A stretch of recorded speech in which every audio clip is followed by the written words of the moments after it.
Radio city 91.1 पर भाई कई बार क्या होता है ना, मैं सुबह जब 6 बजे आता हूँ, अब अकेले ही रहते स्टूडियो के अंदर है ना, मेरे को तो सुकून बहुत पसंद है। लेकिन जब एक आध ऐसे जनाब मिल जाते हैं जो कुछ ऐसे गलियों में आपको ले जाते, बोलते हैं कि सुनो आपको याद है, मैंने कहा मुझे याद है, मेरा छोड़ो आपको याद है क्या। और ऐसे कुछ किस्से जब सुनाते हैं, और जब रेडियो और फोन जो आजकल होता नहीं है, that is one of the reasons why radio पर एक्चुअली लोग कंफ्यूज हो जाते हैं, बिकॉज पहले फोन पर आता था, इट्स वेरी इजी, आजकल है नहीं ऐसा system. But today I have very big surprise हमारे सारे सुनने वालों को, इन्होंने मेरे को सरप्राइज किया, तो यही सरप्राइज मैं आपके सामने लेके आ गया हूँ।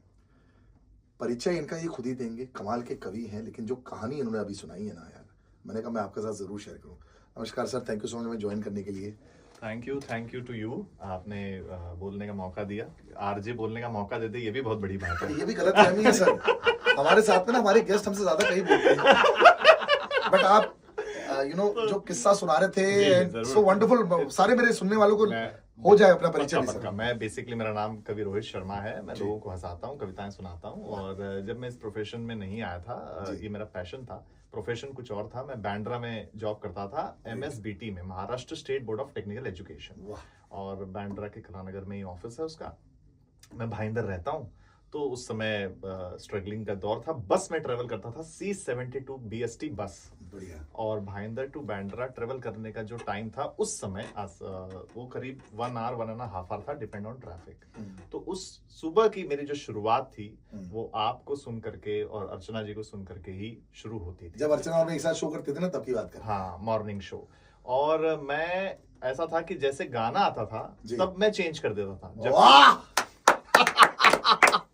क्योंकि मुझे आप ही को सुनना होता था, आप लोग दोनों को सुनना होता था। आप लोग दोनों की केमिस्ट्री, आप लोग दोनों का जो जिस हिसाब से आप शो कंडक्ट करते थे, इतना एंगेजिंग होता था कि ऐसा लगता नहीं था कि हम रेडियो पे सुन रहे हैं।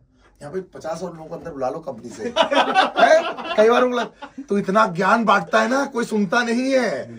मिल गए 2-4 लोग मिल गए जो हमें सुन रहे हैं, बहुत बड़ी बात है। It was wonderful. But I think ये स्टोरी टेलिंग भी एक आर्ट है आजकल। मुझे कई बार बहुत अजीब लगता है, हर कोई एक लाइफ कोच बन चुका है, हर कोई एक पॉडकास्टर बन चुका है। देखिए पॉडकास्ट तो ठीक है, बीच में एक ऐसा दौर आया था हर कोई एक रिव्यूअर बन चुका था, everybody had a point of view. But ये कम्युनिकेशन स्किल्स जो होती है बहुत कमाल की रहती है। आप भी अभी इस लाइन में जो आ गए हैं, you also have caught the nubs of everybody also, as आप भी हंसाते हैं, कई बार हंसाते हैं। It's a different world. Yes, it's a different world, live entertainment है। और जैसा आपने भी बताया कि आर्ट है, आदमी का पेशेंस लेवल बहुत कम हो गया है।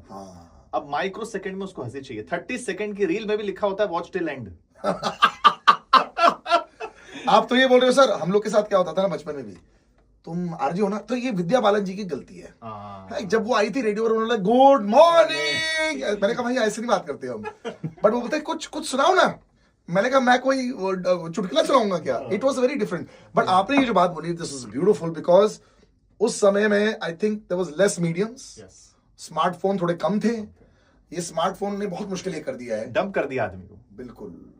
बट आपने ये रेडियो का लाइव रखा, thank you so much sir हमें बताने के लिए, एंड लवली। सो नाउ जैसे आपने खुद बोला, अभी भी वो जर्नी रहती है भाईंदर टू बैंड्रा? अब नहीं रहती सर, अब फुल टाइम पोएट हो गए, फुल टाइम कलाकार हो गए हैं, और यही है। But what is the one thing that you love about radio, जो लोग कई बार सुनते हैं, कई बार लोग भूल जाते हैं ना कि see when people tell me ना हम लोग गाने सुनते हैं, दैट्स डिफरेंट, बट आपका थोड़ा अलग है। नहीं तो सर उसमें क्या है कि कोई भी आरजे हो, मैं तो बहुत सारे आरजेस को सुनता था उस समय भी जी। आप लोग, एक तो आपका 1 वे कम्युनिकेशन है, सबसे चैलेंजिंग क्या है, हम स्टेज पे होते हैं, हमारा 2 वे कम्युनिकेशन। अगर हमको एक जोक पे ताली नहीं आए, हम डिप्रेशन में आ जाते हैं भाई, अगली लाइन भूल जाते हैं। आपका 1 वे कम्युनिकेशन है, सामने कितने लोग सुन रहे हैं आपको नहीं पता, उसके बावजूद अगर कोई आरजे उसको एंगेजिंग बना सकता है, तो भाई एक नेशनल अवार्ड आरजे को भी बना। नेशनल अवार्ड तो खैर अलग ही है, मैं तो अलग कैटेगरी बनानी पड़ेगी। आजकल जिस तरह कैटेगरीज बन रही है, वैसे भी कोई ज्यादा प्रॉब्लम नहीं है। Most engaging with 30 second of fame plus 5 seconds of laughter, national award, ये भी मिल सकता है मुझे। बहुत बहुत शुक्रिया सर हमें ज्वाइन करने के लिए, and thank you so much for the memories. Thank you so much sir, pleasure. और बरकरार ऐसी रखिएगा, आपके बच्चे जब आएंगे तो उनको भी लेके आ जाइएगा, मेरे को लगता है मैं यहाँ से लेने वाला हूँ sir. Thank you so much sir, pleasure, बहुत अच्छा।